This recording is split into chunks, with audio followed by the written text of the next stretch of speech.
Now, live with Greg Olson, Director of the New York State Office for the Aging.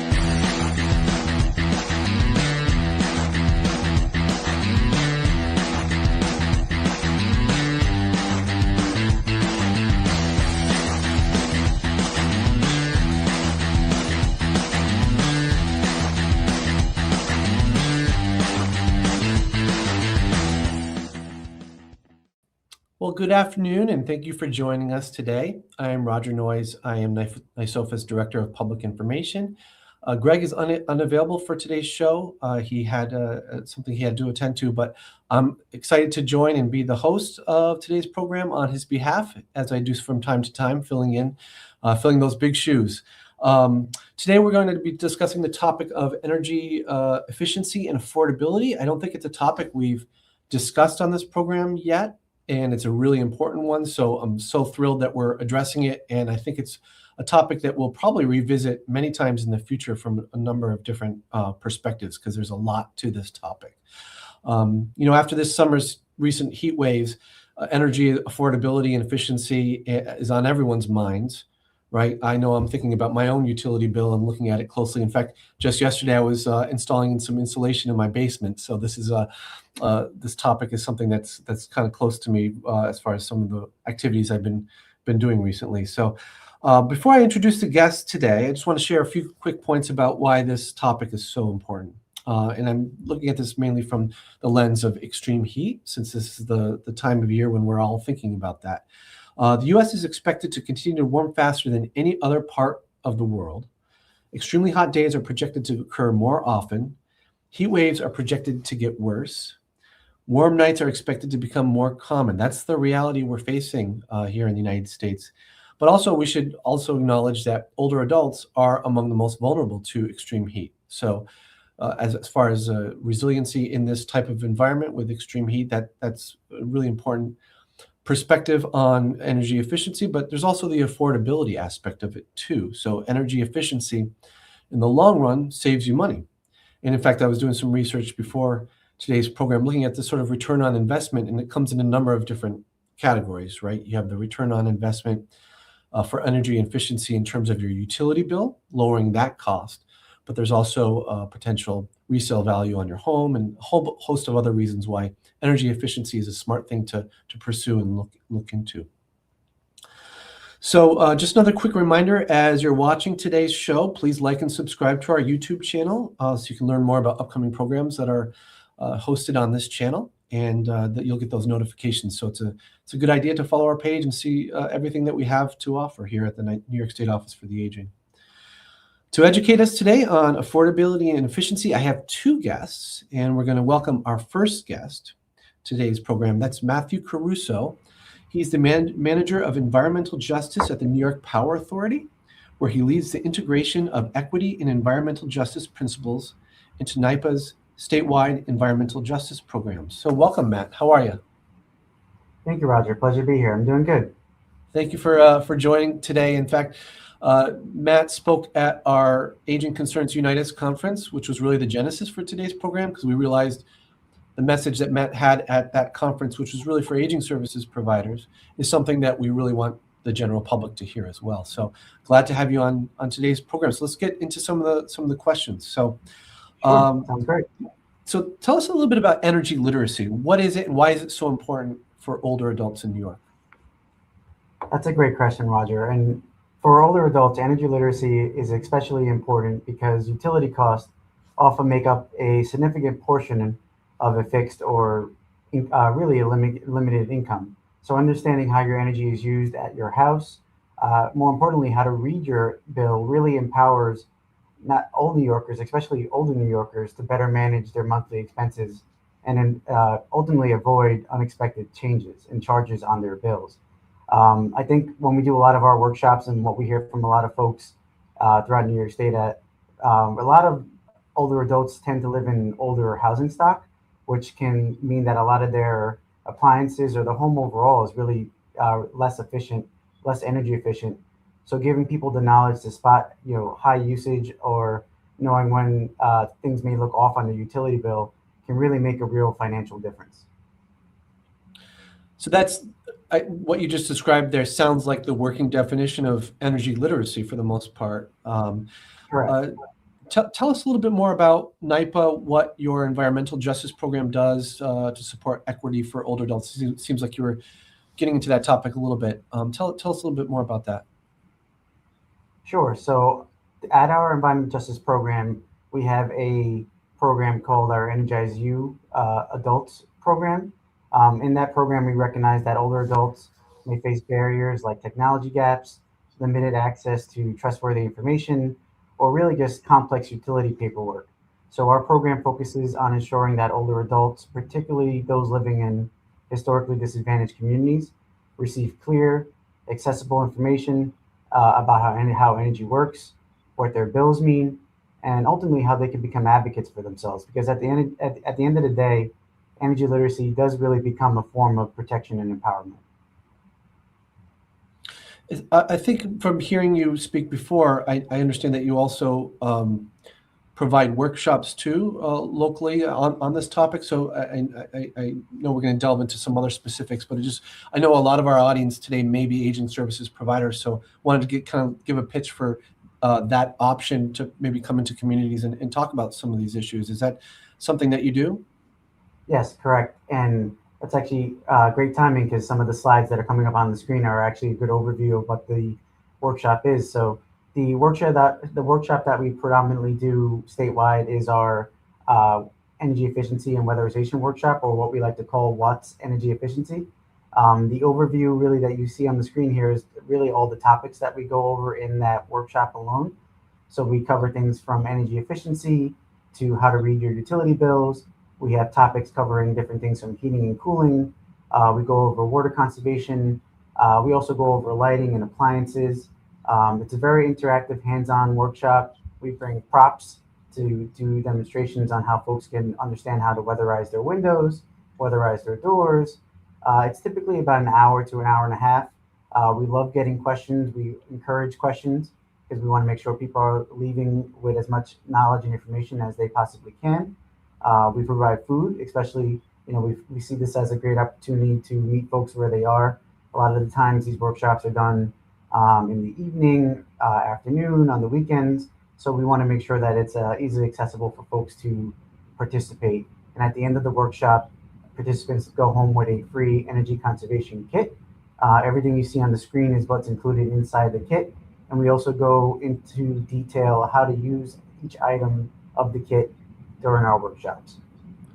That's great. I almost feel like it would be nice to do one of those workshops virtually in this format and present a little bit more Sure, I'd love detail on to. each of those items at some point in the future. Although we can talk about some of those details now. I think one thing I think it's important to sort of address is, there's a lot of misunderstanding, maybe confusion about energy use among all populations, right?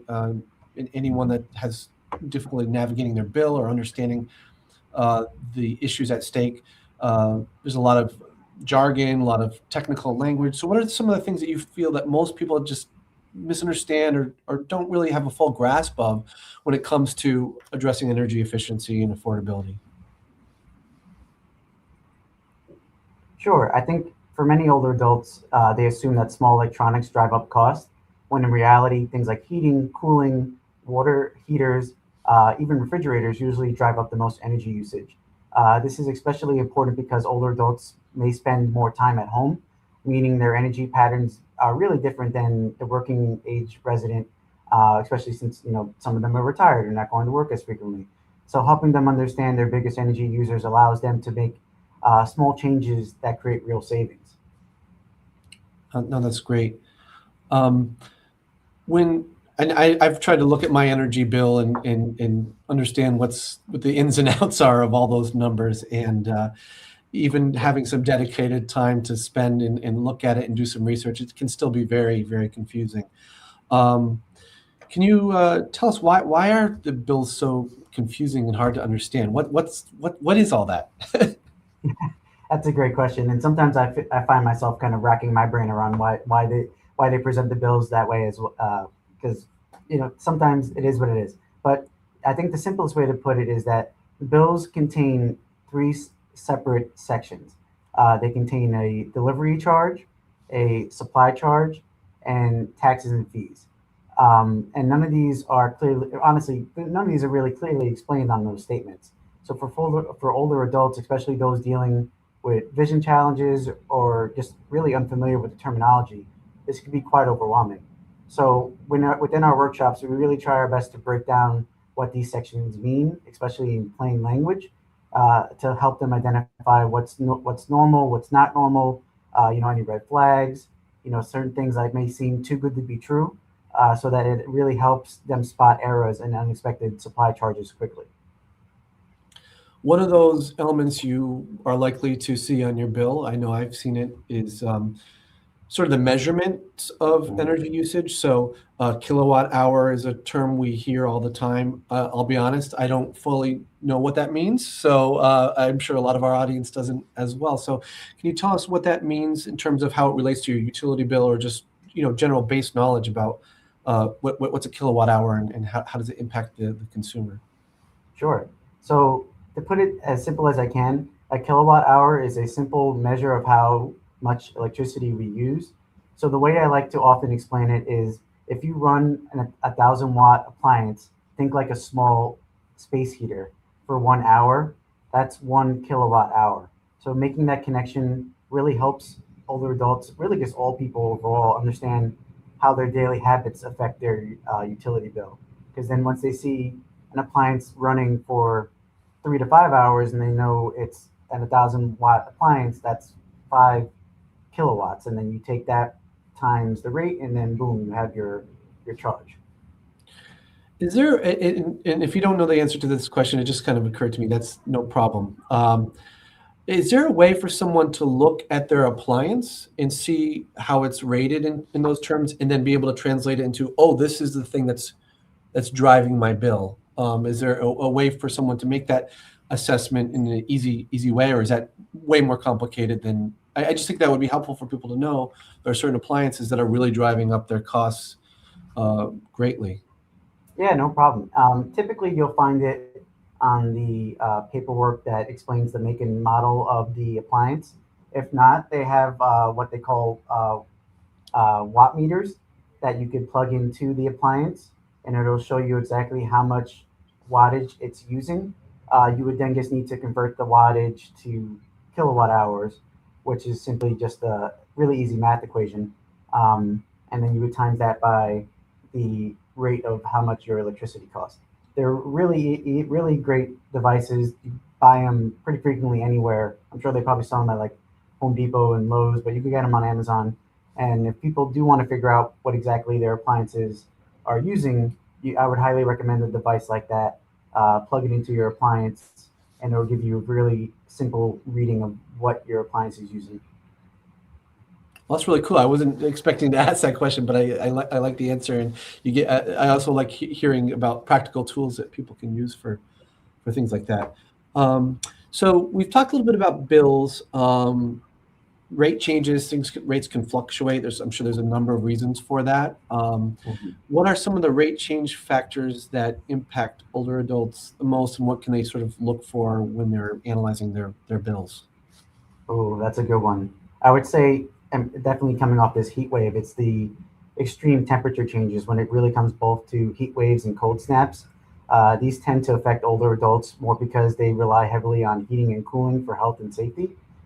So these different infrastructure upgrades will ultimately impact their bills, and older adults may not know why delivery charges fluctuate. And because many older adults are on fixed incomes, small changes like that in the supply cost or seasonal usage can really create budget stress. We talked about seasonal change. Actually, I'm just thinking like this, a parallel show in wintertime, right? What we're talking about today makes a lot of sense now. It makes the same sense at wintertime for different reasons. But I did want to ask you a little bit more about how older adults can manage those seasonal changes. Can you talk a little bit more about that? Yeah, sure. So we always encourage older adults to track their energy usage month by month. They could do that by using the thermostats more consistently, identifying appliance that uses the most energy, definitely using the tool like the watt meter that I was mentioning before. Even those modest changes like maintaining a steady temperature or unplugging rarely used devices can make their homes more predictable and more affordable. Yeah, I remember reading about that and being surprised in the past about how appliances that are plugged in that you're not even really using are Mm. consuming a lot more energy than you realize, and it's worth unplugging them. That's really basic tactics that someone can take. Yeah, a lot of people don't understand how what standby power is, or more commonly known as phantom power or vampire power. Some appliances are getting better now, but even things like TVs, anything with like a clock or a sensor or a motion sensor, things of that nature, are still going to be drawing power at any given time.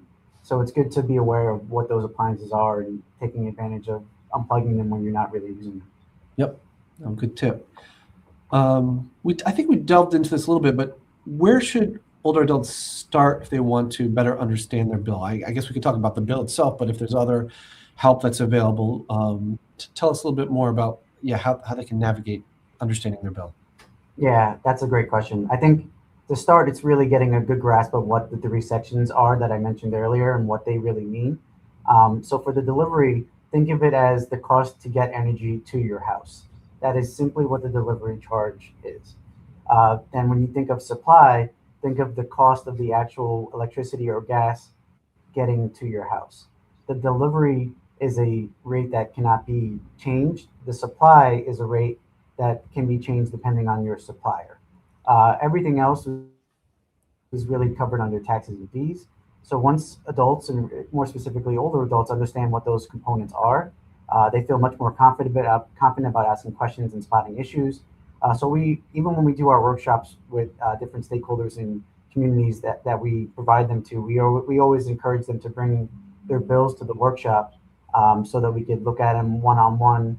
We partner with a lot of really great organizations that have these skills and expertise as well that they could speak to further about their bills. But having that one-on-one engagement with the resident to help them better understand what their bill is made up of and what's driving it is critical. So all of this, I think, falls under the umbrella of energy literacy, which we talked about at the outset. Can you give an example of where helps older adults, or can you share a story, if you can, or just someone that you've worked with that has had a major change in their ability to manage their utility bill? Just giving an example or some illustration would be great. Yeah, sure. So I think for a lot of the workshops that we do with the older adult population and senior population, many of these residents we meet learned how to identify unfamiliar charges on their bills, and realize that they had unknowingly been enrolled into plans that may cost them more. So after we have a better understanding of what that difference between the supply and delivery charges are on their bills, and reviewing that supply section carefully, they returned to their utility and saw immediate savings.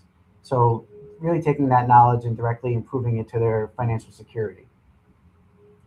We've talked a lot about the workshops and some other resources that you provide.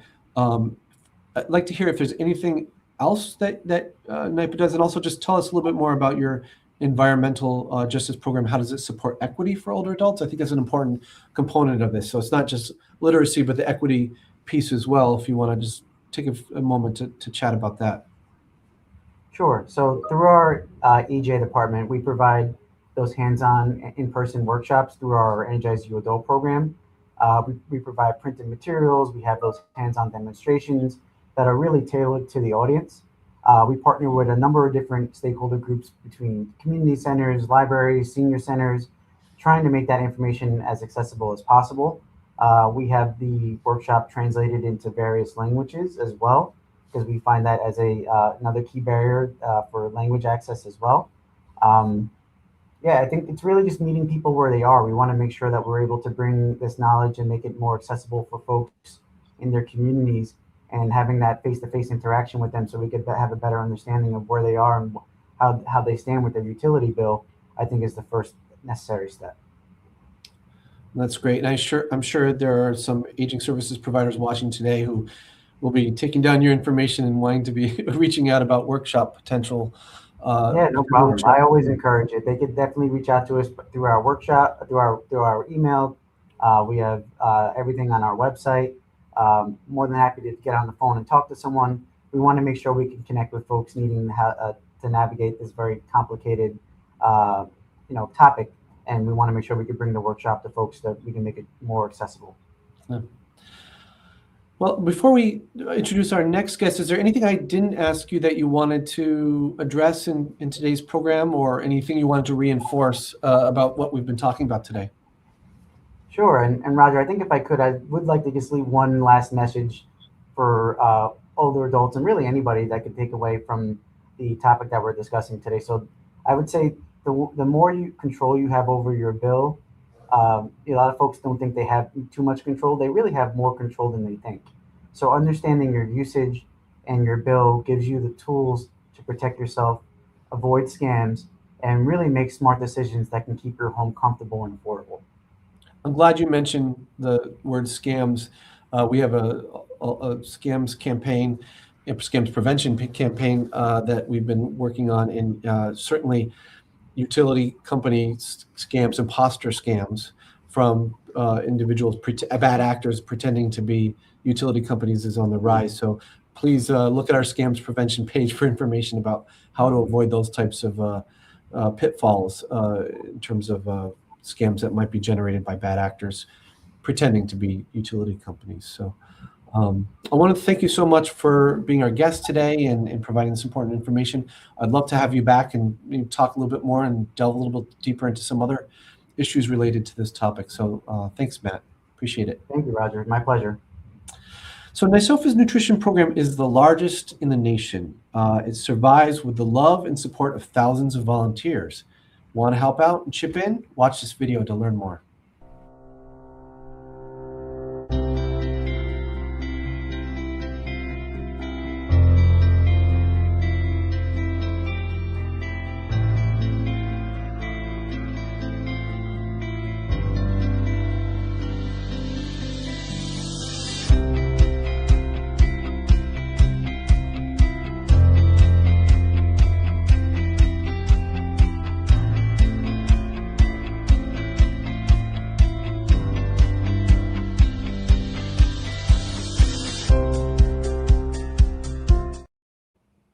And we're back. If you're just joining us, we're talking about energy efficiency and affordability for older adults. Just had a great conversation with Matt Caruso from the New York Power Authority, talking about the ins and outs of utility bills, what to watch for, and some of the resources that are available through NYPA to help older adults learn about those aspects of energy affordability. Now we're going to meet Susan Kottner. She's the Executive Director of Affordable Housing Partnership, which is the Capital Region Clean Energy Hub. And I'd like to welcome Susan to the program. Thanks for having me. Appreciate it. And it appears I have a little bit of a hang. Oh, there we go, Susan. It sometimes we're good. Thanks, Alex. We're good. Sometimes I have a little bit of a delay on my computer. So Susan, welcome to today's program. Glad to meet you and talk to you today. Terrific. Glad to be here. Yeah, you have a lot of important information. More on the, I think some of the efficiency programs that are available through the state, and just want to learn more about what you have to offer and what is available in other parts of the state as well. So your organization is one of NYSERDA's regional clean energy hubs. What do these hubs do? How can they help? Are they available everywhere across the state? Give us a little bit more information about, what you do, basically. Absolutely.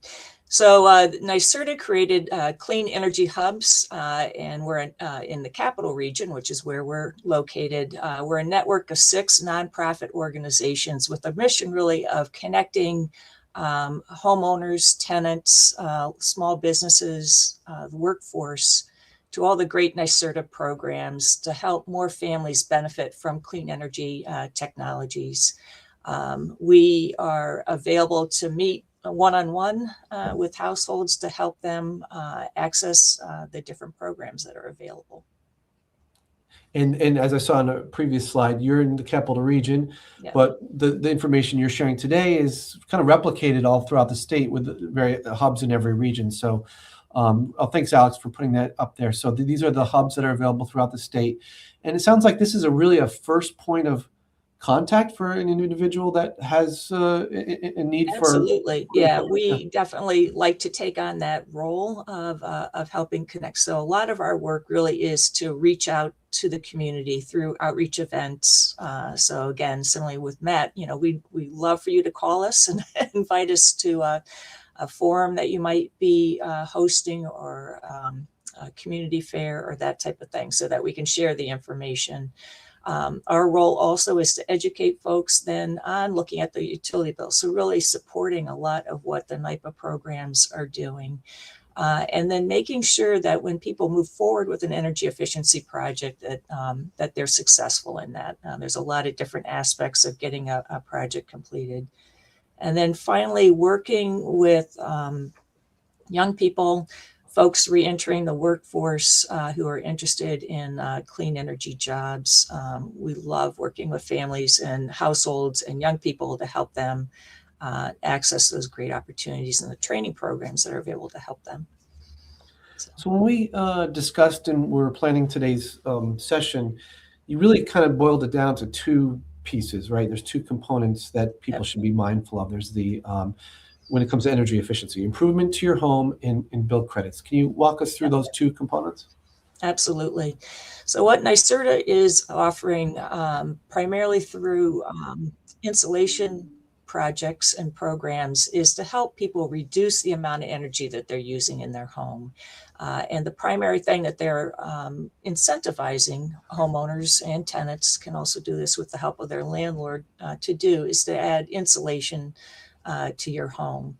If you think about your house, you'll know that if you have a 2-story home, it's that second floor that's always where the heat goes, right? And that's that stack effect. You see the picture right there.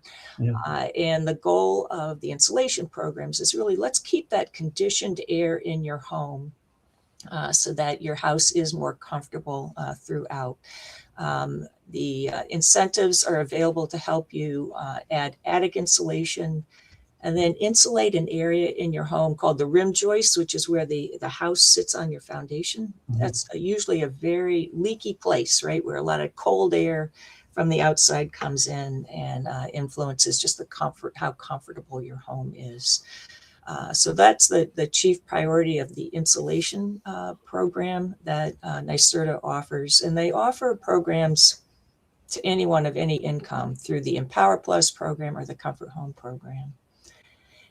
They also assist with what we're calling bill credits, and that's something that actually it's the Public Service Commission is really encouraging, or actually requiring, utility companies to offer income eligible households.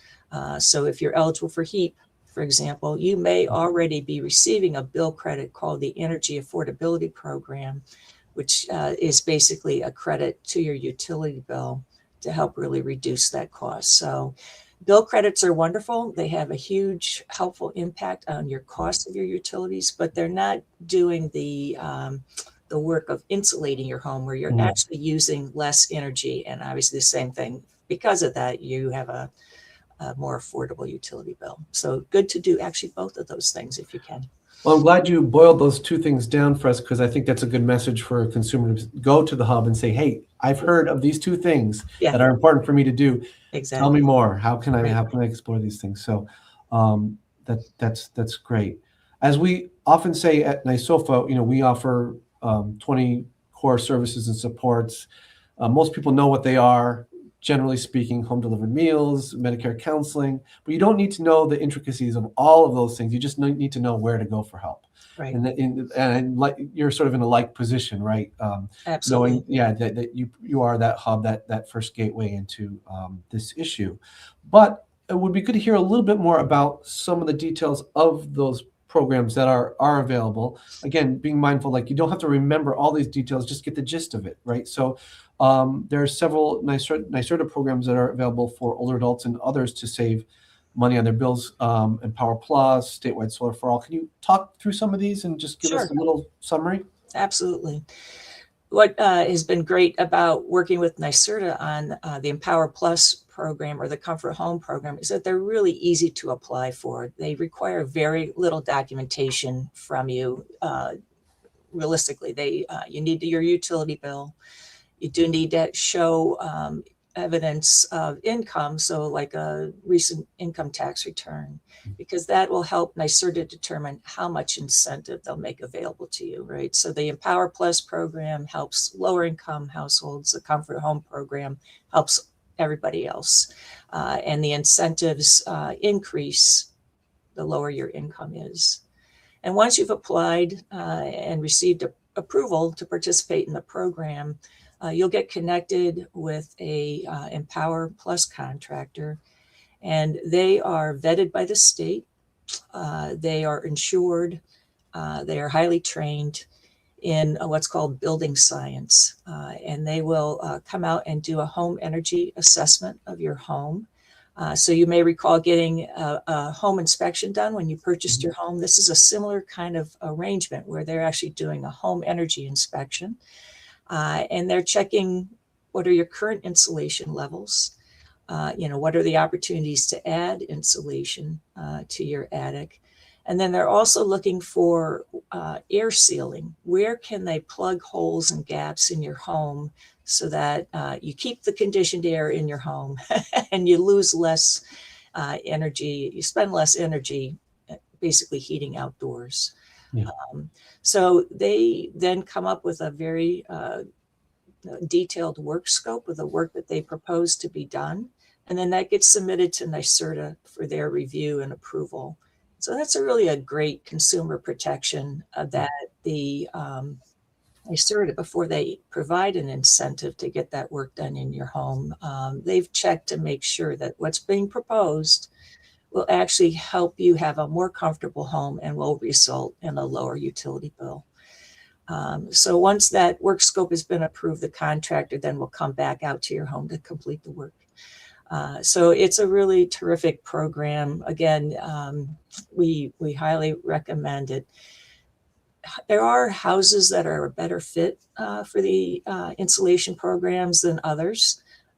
So what you'll find is that if you've got a newer home, maybe one that was built in 1990 or later, those homes have already been built to stronger New York State energy standards and codes. And so there may not be much of an insulation incentive for you.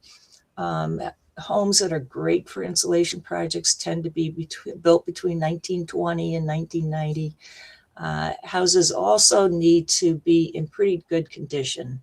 In other words, you can't have a leaky roof and then add attic insulation, right? You want to take care of that roof repair first. The other thing that the home energy assessor is going to look for is, do you have mold, right? They don't want to tighten up your home with additional air sealing and insulation only to have really bad indoor air quality that affects us all, right? In terms of asthma and other lung issues and that type of thing. So if you've got able to get insulation done. So that's one of the things that they're going to be looking for as well. They'll also be looking for, basic health and safety tests. Do you have a carbon monoxide? Alex, it appears I may have lost Susan on my end. Is everything? Okay, we're good. Sorry.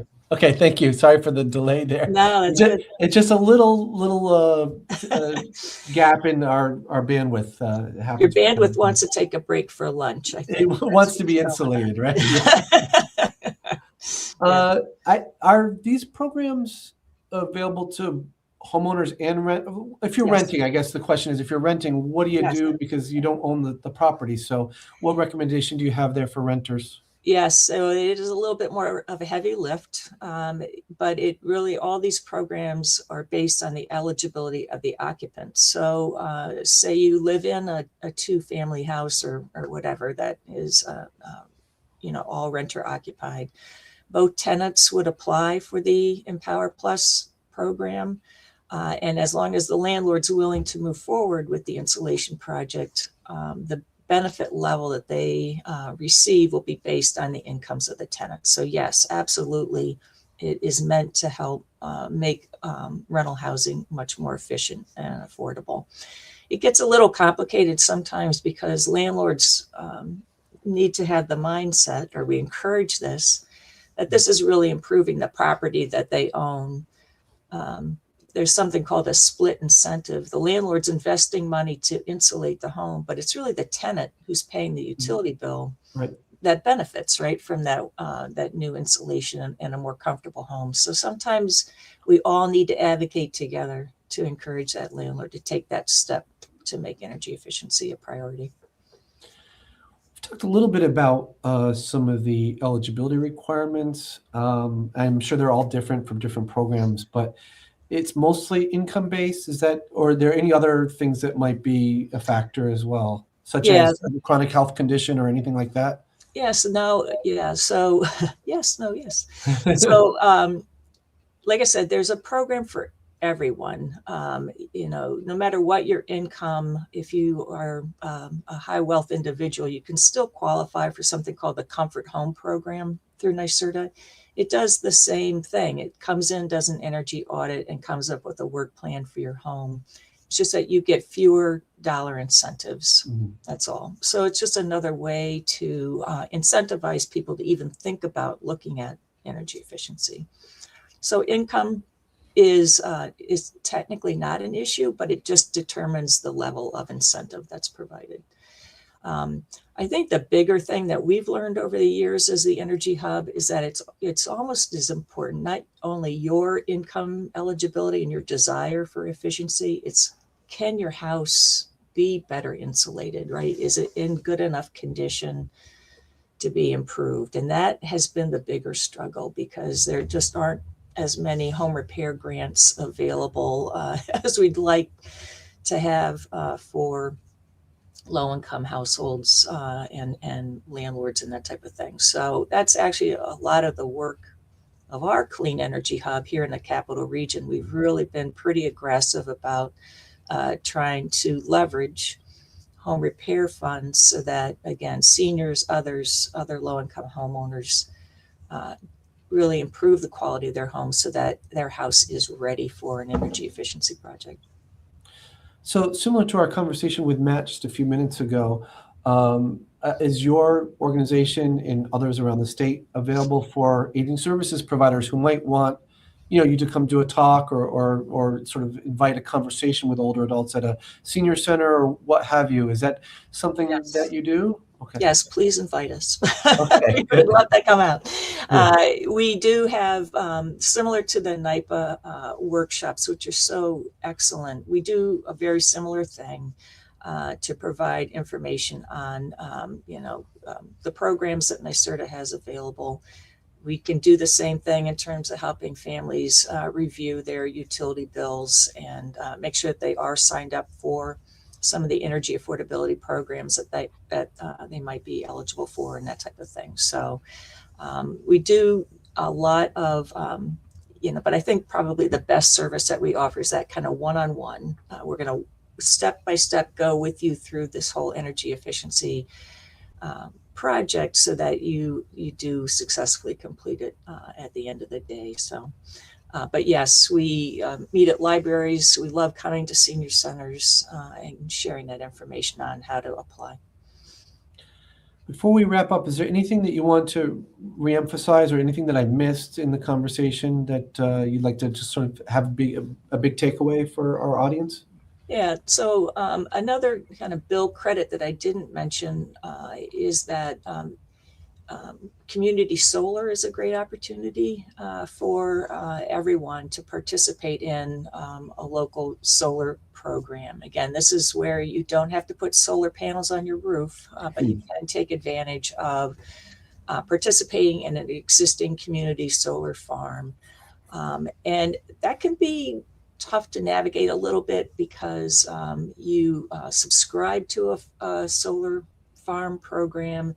And you do have to pay for the energy that you get from that, but you get a bill credit that exceeds that subscription cost. So it's a little bit to walk through, and we are trying to encourage folks to take advantage of it because a lot of New Yorkers are, and you will be able to get some bill credit help on that.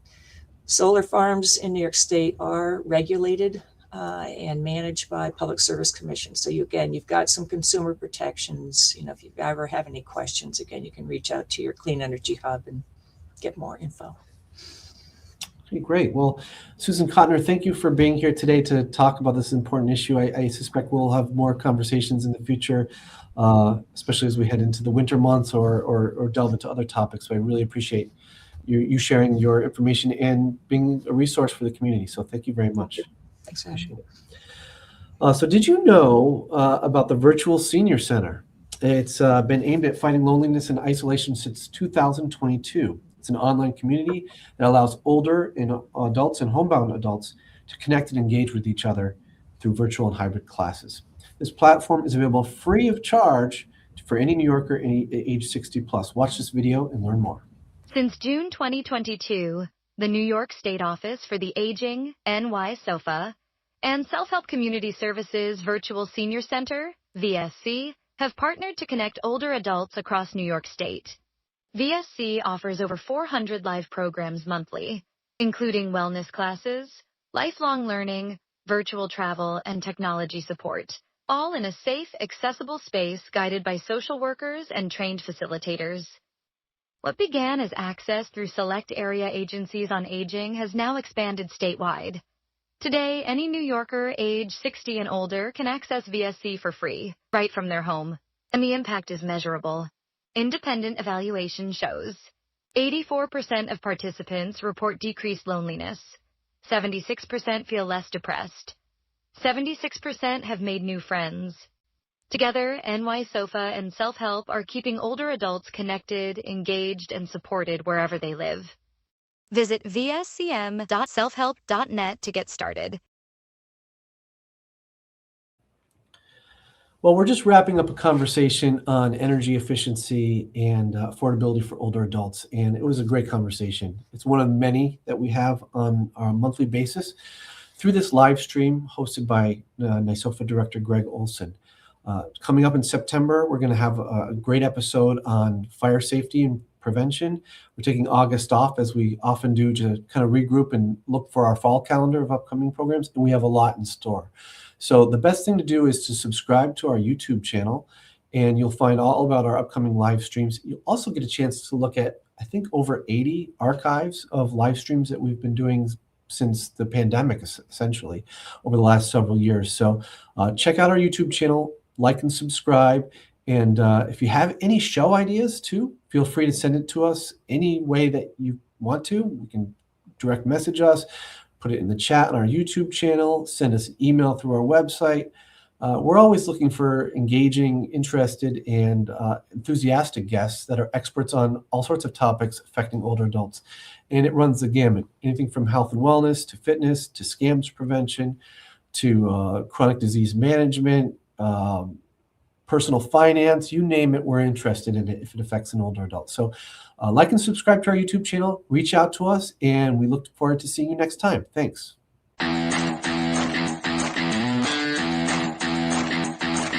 Live with Greg is a production of the New York State Office for the Aging Communications Bureau. Please join us next time.